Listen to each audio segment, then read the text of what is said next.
2 level teaspoons of ordinary laundry borax, 1 gallon of warm water, poured slowly around the base of every fruit-bearing plant in your garden exactly twice per growing season. That is the entire protocol, and the effect on production is documented in peer-reviewed agricultural research going back nearly a century. Tomatoes that would have dropped their blossoms and cracked their shoulders instead set fruit cluster after cluster. Peppers that would have grown lush leaves, but almost no peppers instead fill their branches with heavy fruit. Cucumbers, squash, beans, eggplant, broccoli, cauliflower and fruit trees all respond to the same protocol. Even berry bushes, grapevines and stone fruit trees produce measurable improvements when this one specific micronutrient is delivered to their root zone at the right time. The cost is under $4 for a box that will treat a full garden for a decade. The ingredient is sitting on the laundry aisle shelf of almost every American grocery store right now, in the same yellow and green cardboard box your grandmother used to brighten her wash. And the reason almost no modern gardener knows about the effect on fruiting plants is documented in the way one specific piece of agricultural knowledge slowly disappeared from mainstream American gardening literature between the 1940s and the 1970s, buried under decades of marketing for expensive branded fertilizers that deliver a fraction of the effect at 10 times the price. But before I show you the exact 2-teaspoon protocol, and the specific timing that determines whether this technique doubles your harvest or produces disappointing results, you need to understand something almost every gardening video on the internet gets completely wrong. Most channels talk about tomato fertilizer as if all nutrients are interchangeable. Pour more nitrogen, add more phosphorus, buy more expensive blends. None of that addresses the actual problem in most American vegetable gardens. Stay with me, because the mineral your fruiting plants are actually starving for is not one of the big 3 nutrients printed in giant numbers on the front of every fertilizer bag. It is a trace element measured in parts per million, essential for the biology of setting fruit, and completely absent from almost every general-purpose fertilizer sold at any garden center. Without it, your plants grow lush and beautiful and produce almost nothing worth harvesting. The story does not start in a modern research laboratory. It starts on the western slopes of the Andes Mountains in what is now Peru and Ecuador, somewhere between 5,000 and 10,000 years ago, where the wild ancestors of every tomato plant on Earth first evolved. Andean volcanic soils, weathered down from mineral-rich igneous rock, contain naturally high concentrations of trace elements, including one specific micronutrient that the entire flowering and fruiting biology of the tomato plant depends on: boron. The tomato evolved in a boron-abundant environment for thousands of generations, and its entire reproductive machinery was tuned by natural selection to work in soil that always contained plenty of this specific trace element. The pollen tubes, the flower biology, the sugar transport systems that load ripe fruit with flavor. All of it depends on boron being reliably available in the root zone. Then, sometime in the 16th century, Spanish explorers carried the tomato out of the Andes and into gardens across Europe. From Europe it spread to North America, where it was planted in glaciated northern soils, sandy coastal loams, weathered red clays across the American South, and heavy prairie soils across the Midwest. Almost none of those American soils naturally contained boron in the concentrations the Andean tomato had adapted to expect. And a century and a half of intensive vegetable cultivation, combined with heavy liming practices that further reduce boron availability, has left most American garden soils critically short of the one trace element that tomato biology depends on most. The scientific recognition of what was happening arrived gradually. Boron was first identified as an essential plant nutrient in the early 1920s by researchers who noticed that plants grown in purified nutrient solutions would fail to produce viable seed or fruit if boron was excluded from the mixture. Through the 1930s, agricultural research stations across the United States began documenting boron deficiency symptoms in commercial crops and testing supplementation as a corrective measure. In 1939, two researchers named Frank Eaton and Lyman Wilcox published a foundational study titled The Behavior of Boron in Soils as United States Department of Agriculture, Technical Bulletin 696. Their work documented how boron moves through different soil types, how liming and heavy rainfall deplete it, and how supplementation could correct deficiencies that were quietly reducing yields on farms across the country. That research became the foundation for boron recommendations that appeared in county extension bulletins for the next several decades. Then, gradually, through the 1960s and 70s, the recommendation faded from mainstream American gardening advice, replaced by promotion of branded fertilizer products that focused entirely on nitrogen, phosphorus, and potassium, and made no mention of the trace mineral that Andean tomato biology depends on most. Here is the part nobody talks about. The chemistry of boron in plant tissue is far more specific than any general fertilizer marketing suggests. Peer-reviewed research published in the journal Horticulture Research in 2023 documented the precise molecular mechanisms of boron function in tomato tissue. Boron cross-links a class of cell wall polysaccharides called pectin, stitching plant cell walls into flexible, resilient membranes that can expand as fruit develops without splitting or cracking. Without adequate boron, the pectin network fails to form correctly, and the cell walls in developing fruit become brittle, corky, and prone to splitting. Boron is also essential for the elongation of pollen tubes, the microscopic channels through which pollen must travel to fertilize a flower. Without boron, pollen tubes stall halfway through their journey, fertilization fails, and the flower drops off the vine without setting a single fruit. Boron additionally regulates the transport of sugars from photosynthesizing leaves to developing fruit, meaning boron-deficient plants can grow lush green foliage while producing tomatoes that are small, hollow, and lacking in sweetness. The same 2023 research documented that boron deficiency alters phytohormone levels in tomato tissue, reduces root growth by suppressing cell wall organization genes, and increases oxidative stress markers throughout the plant. Now stay with me, because the field research validating boron supplementation as a corrective measure is substantial and consistent.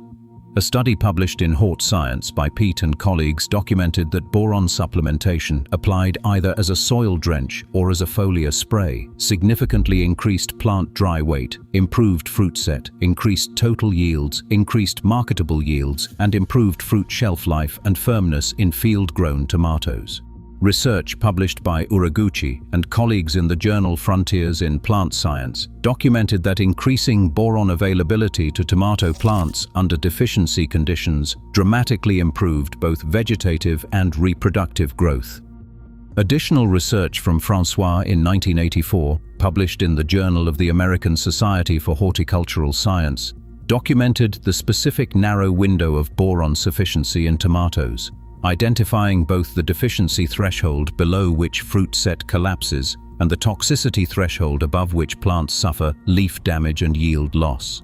The Francois research became the foundational safety reference for boron application in commercial tomato production, and its findings directly inform the exact 2 teaspoons per gallon dilution used in the home garden protocol I am about to walk you through. Here is the shareable detail that should change how you think about tomato nutrition forever. The classic symptoms of boron deficiency, once you know what to look for, are visible in millions of American gardens every single summer. Flowers that open normally but drop off the vine without setting fruit, particularly in the hot weeks of midsummer. Tomatoes that develop with corky brown spots at the blossom end, a condition often misidentified as blossom end rot, but actually caused by boron deficiency. Fruit with hollow interior spaces or brown streaks running through the flesh. Uneven ripening where part of the tomato turns red while another part stays hard and yellow. Radial cracks running down from the stem end. And the most heartbreaking symptom of all, the enormous lush plant with dark green leaves and vigorous stems that produces almost no marketable fruit at all. Every August across America, gardeners look at those symptoms and blame the weather, the seed variety, the pests, or their own perceived failure as gardeners. In the majority of cases, they are looking at textbook boron deficiency, a problem with a specific name, a documented cause, and a corrective protocol that costs less than a postage stamp per plant. So why is none of this taught in most modern American gardening sources? The answer follows the same pattern as almost every buried agricultural technique. Ordinary laundry borax cannot be patented. It cannot be branded as a proprietary formulation. It cannot support a marketing budget or a national sales force. A $4 box of borax purchased once will treat a full garden for a decade, generating no recurring revenue for anyone.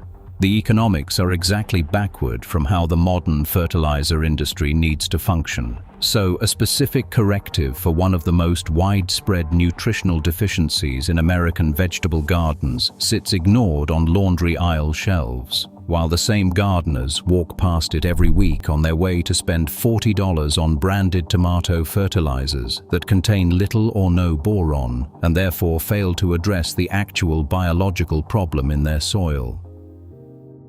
Now, I need to be honest with you, because dishonesty about safety with this specific technique could actually damage your plants and your soil. Boron is different from every other garden supplement I have ever covered on this channel. The window between beneficial and harmful application is narrower than with any other nutrient. With nitrogen, you can apply double what a plant needs and mostly get away with the mistake. With boron, you cannot. The Francois research published in 1984 established that boron toxicity in tomatoes begins at levels only slightly above the sufficiency range, and the symptoms of boron overdose look almost identical to the symptoms of boron deficiency. Yellowing leaf edges, brown crispy leaf margins, curled distorted new growth, collapsed fruit production. Applying too much boron will damage your plants exactly as visibly as applying none at all, and the damage takes multiple growing seasons of rainfall to leach out of the soil once it is done.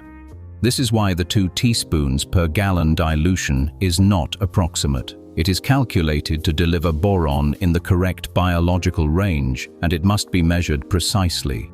Level teaspoons, not heaping. Scraped flat with a knife the way you would measure flour for a recipe. Apply the solution exactly twice per season and never more. Doubling the dose or tripling the applications does not double the harvest. It poisons the bed and destroys the current season's crop. There is a second honest reality worth flagging. Borax is a household cleaning product, and while it is safe to use in the garden when handled correctly, it is harmful if swallowed by children or pets.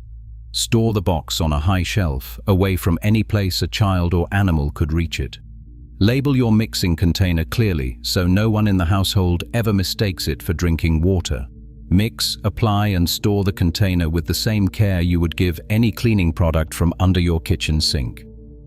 Handled with respect, the technique is completely safe and has been used in American gardens for over a century. There is a third caution about the borax you buy. Read the label carefully before you purchase. The correct product is plain borax, sold as sodium tetraborate, with no other ingredients listed. The most common brand sold in the United States is the yellow and green 20 Mule Team Borax box, a product that has been continuously produced since 1891 and remains the standard reference for garden-grade borax across America. Avoid any laundry booster products that contain added detergents, fragrances, stain removers, or brightening agents. Those additives are not safe to pour into soil where food is growing. Turn the box over and check that the only listed ingredient is borax or sodium tetraborate. Now we get to the part you came here for, the exact recipe and the precise timing. Pay attention to the details, because the measurement precision and the application timing are what separate a doubled harvest from a damaged garden. You will need 2 level teaspoons of plain borax. Measure the borax by filling a standard measuring teaspoon, then scraping the top flat with the back of a knife. Level teaspoons, not heaping. This precision matters more than with any other supplement I have ever covered. You will need 1 gallon of warm water. Not hot, not cold, just comfortably warm. About body temperature, roughly 100 degrees Fahrenheit, which you can achieve by mixing hot and cold tap water until it feels comfortable on the inside of your wrist. Warm water dissolves borax faster and more completely than cold water. Pour the warm water into a clean container. Add the 2 level teaspoons of borax. Stir vigorously for 30 to 45 seconds, then let the solution rest for 10 minutes to allow full dissolution. Stir again briefly. The finished solution should be clear, with no visible crystals settling at the bottom of the container. If any crystals remain undissolved, warm the solution slightly and stir until they disappear. Apply the solution as a soil drench around the base of each mature fruiting plant. Pour approximately 1.5 to 2 cups of solution around each plant, keeping the pour 3 to 4 inches back from the main stem so the concentrated liquid never touches plant tissue directly. Distribute the solution in a circle around the drip line where the feeder roots are most active. 1 gallon of finished solution treats between 20 and 30 mature plants. For smaller plants or seedlings, use 1 cup per plant. The timing is as critical as the measurement. Apply the first dose when the first flower clusters are just beginning to open on your plants, typically 4 to 6 weeks after transplanting into the garden. Walk out to your plants and look for small yellow flowers opening on the lowest clusters. If you see flowers, you are at the correct application moment. This first dose delivers boron exactly when the plant is preparing to set its first fruits, and it dramatically increases the percentage of flowers that develop into fruit rather than dropping off the vine. Apply the second and final dose when the earliest fruits have reached approximately the size of a golf ball, typically 8 to 10 weeks after transplanting. This second application maintains adequate boron availability through the heaviest fruit development window, ensuring the late-season fruit receives the same benefits as the early-season fruit. Do not apply a third dose. Do not apply more frequently. The 2-application protocol is calculated to keep boron in the correct range across the full growing season without pushing into toxicity territory. Apply both doses in the cool morning hours between 6 and 9 or in the evening after 7. Never apply in the heat of the day because midday sun pulls moisture upward through the soil and can concentrate the boron solution at the surface where you do not want it. The protocol works across the full range of boron-dependent crops. Tomatoes respond most dramatically because their Andean ancestry makes them the most boron-hungry crop in most American gardens. Peppers respond similarly, often with the same measurable increase in fruit set. Eggplant benefits from the same protocol. Cucumbers, squash, and melons all show improved fruit development. Beans respond with better pod set. Broccoli and cauliflower produce firmer, denser heads. Fruit trees, including apples, pears, and cherries, benefit from the same supplementation applied at flower opening in early spring. Berry bushes and grapevines also respond well. Do not apply to leafy greens or root crops that do not depend on fruit set, because they gain no benefit and the boron is better directed to the fruiting plants that need it most. The next time you walk down the laundry aisle of your grocery store, do not just see a household cleaning product. See the same sodium tetraborate compound that peer-reviewed agricultural research has documented as essential for tomato biology since the 1930s, at a price the branded fertilizer industry cannot compete with, doing exactly the job your fruiting plants have been quietly asking for across generations of American gardens that never knew what they were missing. The harvest begins now.